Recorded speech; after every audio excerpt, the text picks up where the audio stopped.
चलिए स्टार्ट किया जाए 1.5 एग्जाम्पल रॉल्स लॉ से रिलेटेड क्वेश्चन।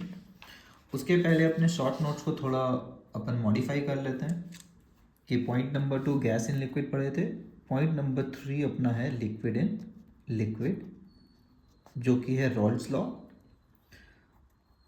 और रॉल्स साहब जो है वो अप्लीकेबल है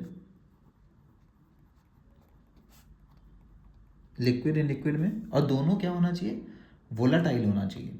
ठीक है, इस शॉर्ट्स नोट्स में डायग्राम बना लीजिए। एक बीकर, दूसरा वोलाटाइल लिक्विड, तो यहाँ पे सपोज ए है, यहाँ पे बी है।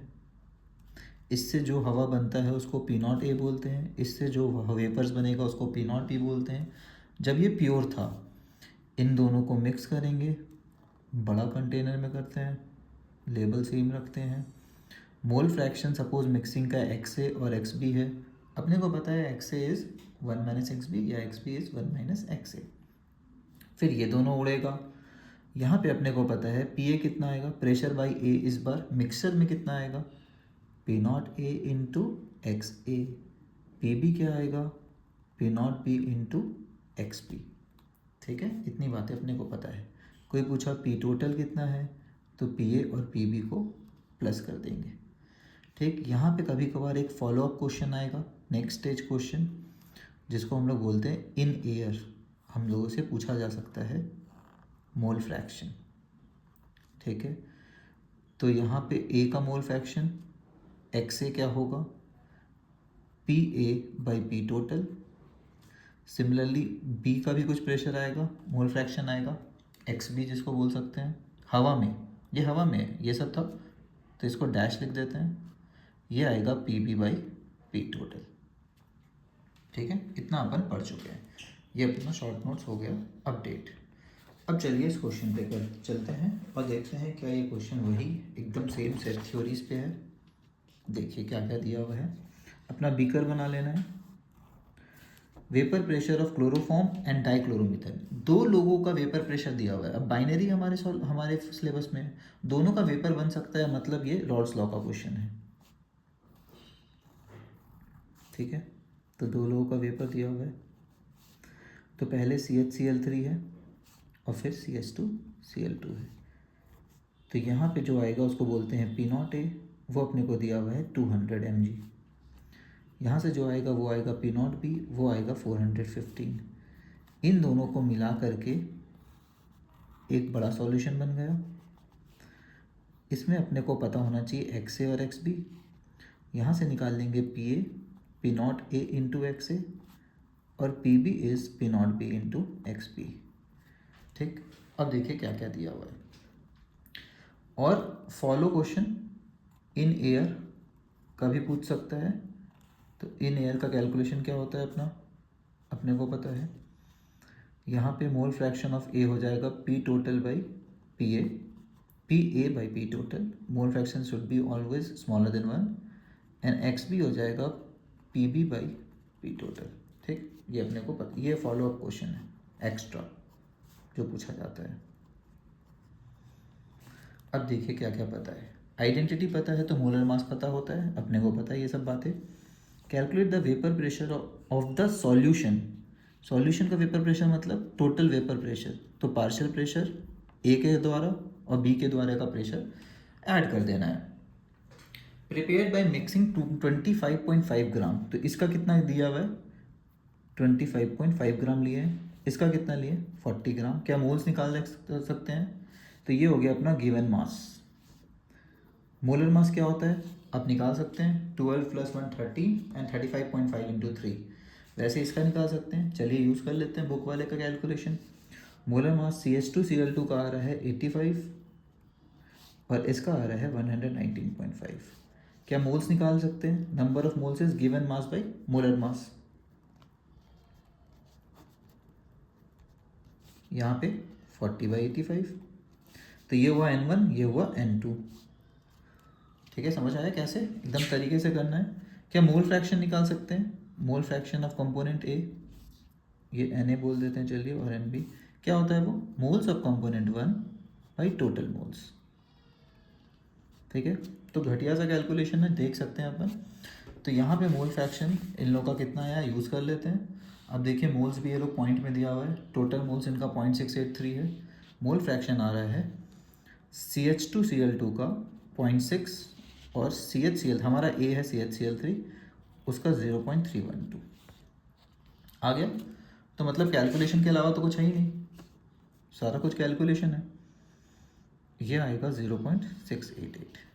कहाँ कुछ है देखिए, क्या पी ए निकाल लेंगे, कितना पी ए नॉट कितना है 200 इंटू एक्स 0.312, ठीक है। इसको कैलकुलेट करेंगे तो ये आएगा, ये लोग बहुत लंबा चौड़ा किया है time pass.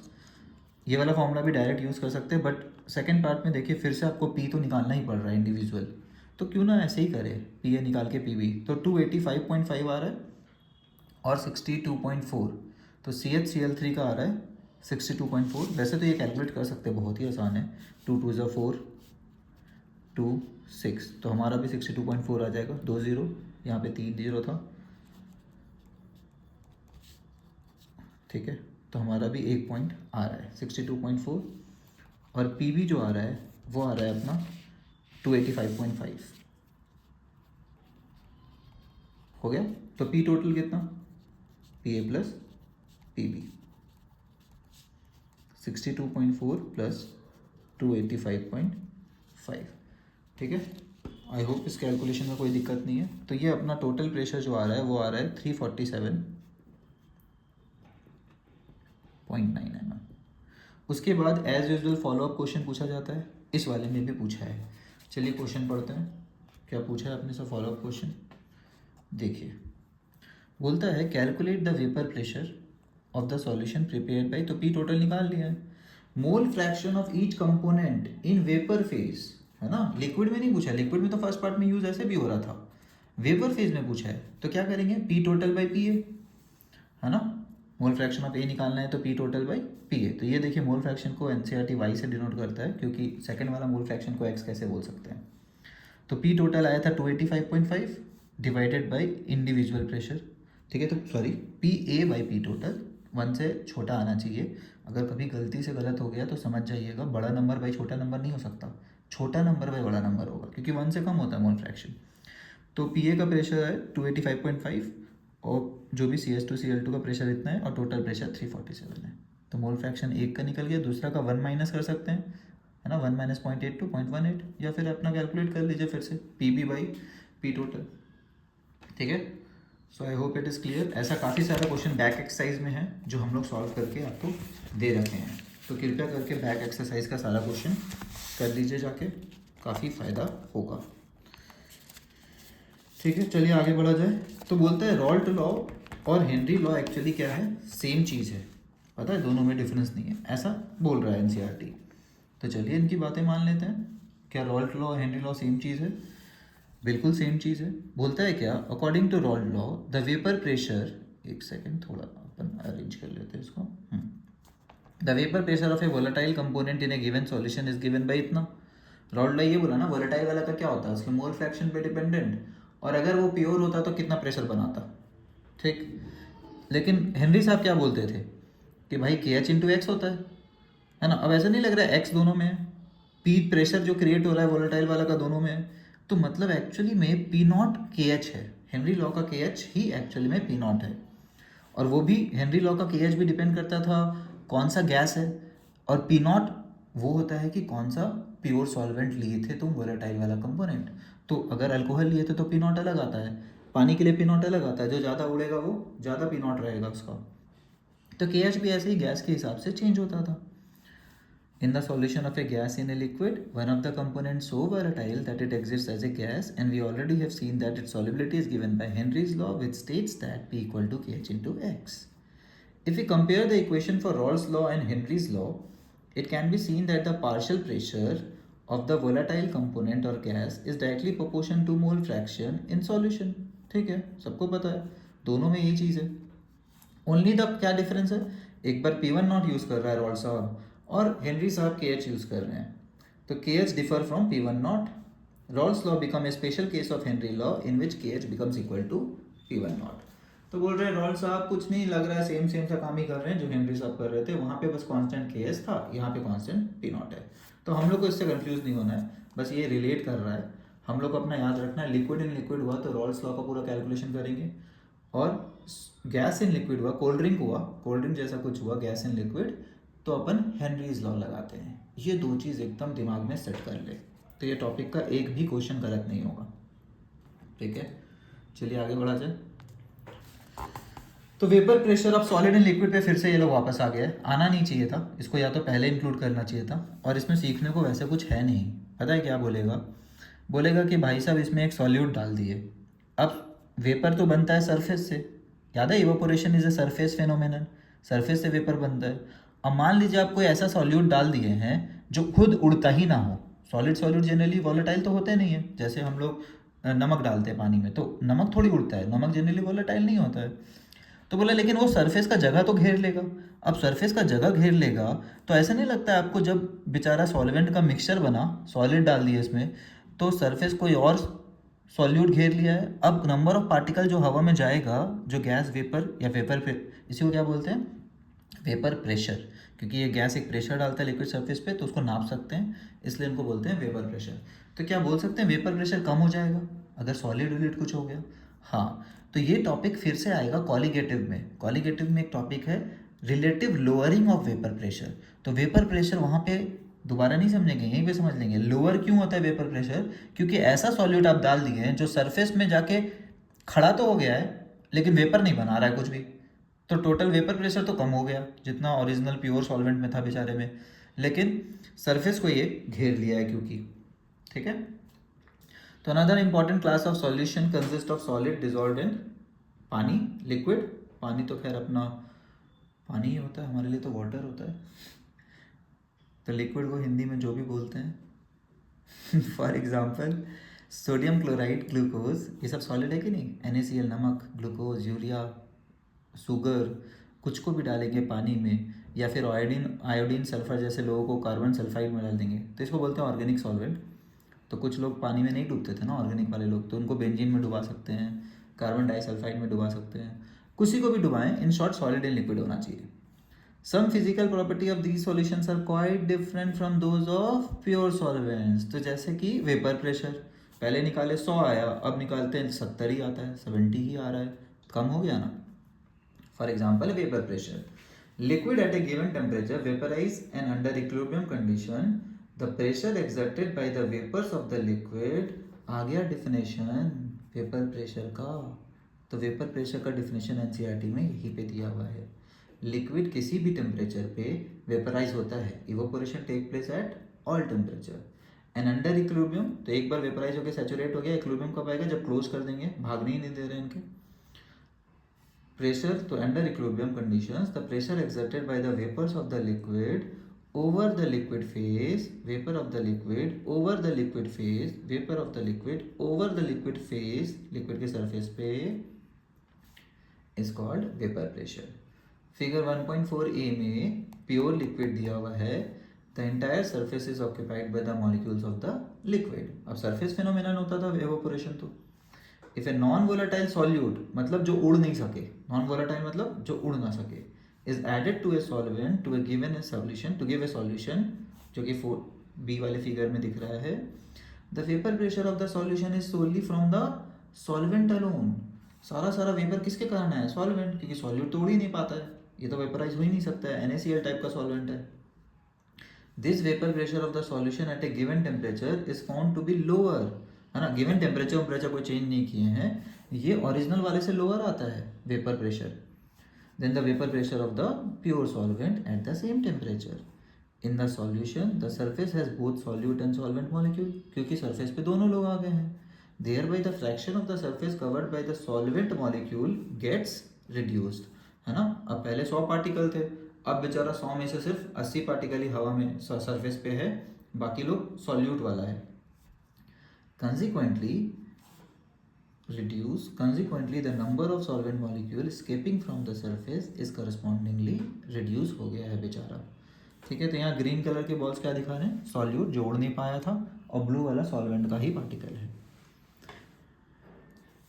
Is correspondingly reduce, दस the vapour pressure is also reduce. तो बड़ा काम का कॉन्सेप्ट है, वेपर प्रेशर क्यों रिड्यूस हो जाता है अगर नॉन वोलेटाइल सॉल्यूट डालते हैं। कौन सा सॉल्यूट डालें? Non volatile solute. यही कॉन्सेप्ट क्वालिटेटिव प्रॉपर्टी में हम लोग यूज़ करेंगे। The decrease in the vapour pressure of the solvent depends on the quantity of non volatile solute present in the solution irrespective of its nature. अब nature से क्या लेना देना है, हवा में उड़ सकता है कि नहीं सकता है, बस इतना पता होना चाहिए, वोलेटाइल है कि नहीं है। नेचर से मतलब नहीं है, 4 पार्टिकल है तो 4 दूसरा पार्टिकल भी आ जाए, दोनों नहीं उड़ सकता है, दोनों का इम्पैक्ट उतना ही होगा, क्योंकि अल्टीमेटली फिजिकल चीज़ें की बातें हो रही है कि सरफेस कौन घेर लिया। For example, decrease in the vapour pressure of pani by adding 1 mole of sucrose to 1 kg of pani is nearly similar to produce by adding 1 mole of urea to the same quantity of pani at same temperature. तो urea डाले या sugar डाले, दोनों का impact देखा गया same ही है, जितना डिक्रीज होना चाहिए उतना ही हुआ है, दोनों में इक्वल डिक्रीज है। अब रॉल्ट लॉ साहब का नाम आ गया है इसलिए शायद रॉल्ट के बाद पढ़ाया गया है टॉपिक, अदरवाइज पहले भी पढ़ा सकते थे, सॉलिड इन लिक्विड वाला।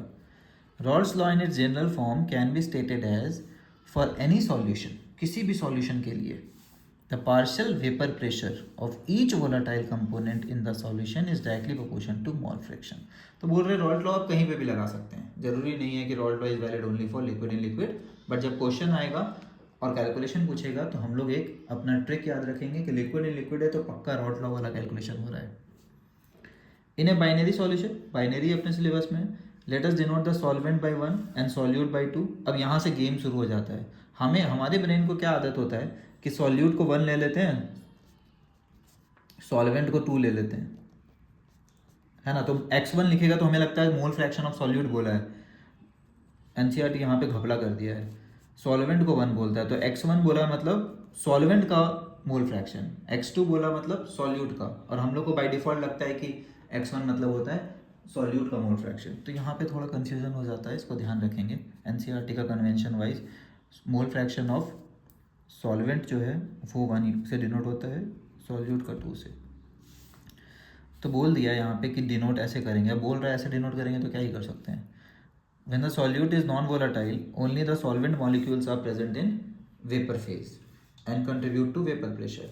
तो इस बार पूरा पूरा फॉर्मूला लिखने की जरूरत ही नहीं है, तो जितना भी वेपर बना वो किसके कारण होगा, सिर्फ और सिर्फ सॉल्वेंट के कारण, सॉल्वेंट को ये लोग 1 बोला है, तो x1 का ही फॉर्मूला आएगा, x2 वाला आएगा ही नहीं, क्योंकि x2 का कोई कंट्रीब्यूशन नहीं है। यही P1 होगा और यही P टोटल भी होगा, क्योंकि सॉल्यूट से कोई वेपर नहीं बनना है, तो P टोटल इस बार P1 प्लस P2 नहीं है, सिर्फ P1 ही है। ठीक है, तो देखिए ये फॉर्मूला और ये ग्राफ को फिर से दिखाया कि भाई P2 वाला ग्राफ बनाने का ज़रूरत ही नहीं है, अब तो देख सकते हैं। ठीक है, okay. The vapour pressure of the solvent x1 be its mole fraction, solvent का मोल फ्रैक्शन x1 बोला है, P1 not vapour pressure of pure solvent, then according to Raoult law P1 is equal to P1 not into x1। इसका graph बनाएंगे तो y equal to mx, solvent का mole fraction x axis, vapour pressure है y axis पे। जब mole fraction of solvent अगर 0 है मतलब कोई भी उड़ने वाला है ही नहीं, सॉल्यूट मान लेते हैं चलिए, लेकिन क्या सॉल्यूट उड़ पाएगा? नहीं, तो वेपर प्रेशर 0। जब सॉल्वेंट का क्वांटिटी 1 हो जाए ऑलमोस्ट, मतलब सॉल्यूट है ही नहीं, तो मैक्सिमम वेपर प्रेशर जितना आ सकता है उतना आएगा। तो ये वैल्यू एक्चुअली क्या होगा, P1 नॉट, है ना। तो मैक्सिमम मतलब जब सॉल्यूट था ही नहीं, तो सिर्फ मोल फ्रैक्शन 1 मतलब क्या होता है, सिर्फ एक ही कंपोनेंट था, वो कंपोनेंट अपना सॉल्वेंट है यहाँ। The proportionality constant is equal to the vapour pressure of pure solvent P1 naught. A plot between the vapour pressure and mole fraction यहाँ पे दिखाया हुआ है। ठीक है, तो नेक्स्ट पार्ट में हम लोग आइडियल एंड नॉन आइडियल पढ़ेंगे। यहाँ तक होपफुली सब क्लियर है। देखिए इतना सारा स्टोरी बताया है, इन स्टोरीज़ का ज़्यादा कोई मतलब नहीं है, अपना सबसे इम्पॉर्टेंट चीज़ अभी तक का जो था वो है रॉल्ट लॉ। ठीक है, आई होप यहाँ तक समझ में आया है। चलिए मिलते हैं अगले पार्ट में।